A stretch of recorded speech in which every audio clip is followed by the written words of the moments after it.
অভয়াকাণ্ডের রায়ে একসারিতে শাসক থেকে বিরোধী দল। আরজিকর কাণ্ডে ধর্ষণ খুনে অভিযুক্ত সঞ্জয় রায়ের আমৃত্যু কারাবাসের সাজায় অখুশি মুখ্যমন্ত্রী থেকে বিরোধী দলের নেতারা। রাজ্য পুলিশের তদন্তে মাটিগাড়া, জয়নগর, ধনেখালি, ফরাক্কা ও গুড়াপের মতো ধর্ষণ খুনের মামলায় দোষীদের ফাঁসির সাজা হয়। অন্যদিকে আরজিকরের মতন সারা জাগানো ঘটনায় সিবিআই তদন্তে দোষীকে দেওয়া হলো আজীবন কারাবাসের সাজা, যা যথেষ্ট তাৎপর্যপূর্ণ বলেই মনে করছে রাজনৈতিক মহল। অভয়াকাণ্ডের রায়ে একসারিতে শাসক বিরোধী, আমৃত্যু সাজায় অখুশি মুখ্যমন্ত্রী থেকে বিরোধী নেতারা। আরজিকর হাসপাতালে চিকিৎসক ধর্ষণ খুনে অভিযুক্ত সঞ্জয় রায়ের আমৃত্যু কারাবাসের ঘটনায় অখুশি শাসক থেকে বিরোধী। সব হয়েও যেন কিছুই হলো না।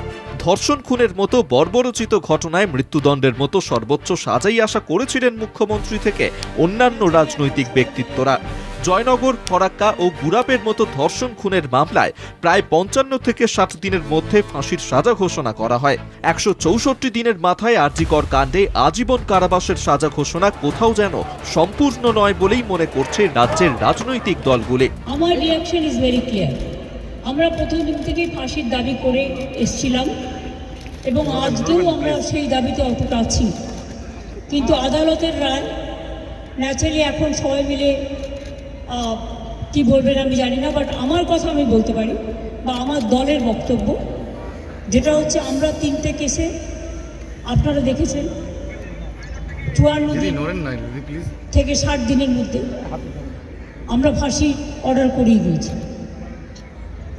কিন্তু আমি জানি না এটা একটা সিরিয়াস কেস এবং এটা নিয়ে ফাঁসি দাবি আমাদের সবার ছিল। আমাদের হাতে কেসটা থাকলে আমরা কিন্তু অনেক দিন আগেই ফাঁসির অর্ডার দিয়ে দিতে পারতাম, ফাঁসির অর্ডার করে দিতে পারতাম। আমি জানি না কিভাবে লড়াই করেছেন, কি যুক্তি, আপনারা তো লয়াররা জানেন। সুতরাং ডিটেলসটা তো আমি জানি না, ডিটেলসটা তো সিবিআই করছে এবং আমাদের হাত থেকে তো কেসটা ইচ্ছা করে কেড়ে নিয়ে চলে যাবে। আমরা তো বলেছিলাম আমরা যদি করতে না পারি তাহলে আপনারা সিবিআইকে দিন, আমার কোনো আপত্তি নেই, কারণ আমরা চাই বিচার হোক।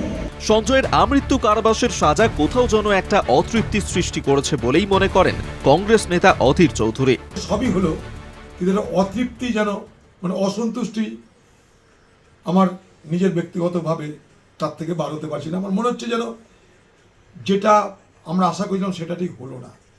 আমি কোনো বিচারককে তো দোষ দিতে পারি না, দিচ্ছিও না, কিন্তু তদন্ত বলুন, তদন্তের গভীরতা বলুন, সব মিলিয়ে সর্বত্র যেন এক অপেশাদারিত্বের ছাপ, অদক্ষতার ছাপ, এবং তারই পরিণামে এই ধরনের বিচারের নিষ্পত্তি হলো বলে আমি মনে করি। সিবিআই এর তদন্তে প্রশ্ন না তুললেও বিচারকের রায়ে খুশি নন বিরোধী দলনেতা শুভেন্দু অধিকারী। আমি বলি, সমাজ, জনগণ, পরিবার কেউ এই রায়ে খুশি নয়। আমি ব্যক্তিগতভাবে খুশি নয়। এই রকম যে এদের জীবজন্তুর সঙ্গে তুলনা করা মুশকিল, এসব লোককে ক্ষুধার্ত নেকড়ের সামনে ছেড়ে দাও। যতই রাজনৈতিক মতভেদ থাক, আদর্শগত লড়াই থাক, সবকিছুকে দূরে ঠেলে আরজিকরের রায়ে এক বিন্দুতে শাসক বিরোধীরা। রাজ্য পুলিশের তদন্তে ধর্ষণ খুনের ঘটনায় ফাঁসির সাজা হয়, অন্যদিকে কেন্দ্রীয় তদন্তকারী সংস্থার তদন্তে হয় আজীবন কারাবাস। একটু হলেও যেন কোথাও কাটল তাল। প্রকৃত বিচার কি পেল নির্যাতিতা?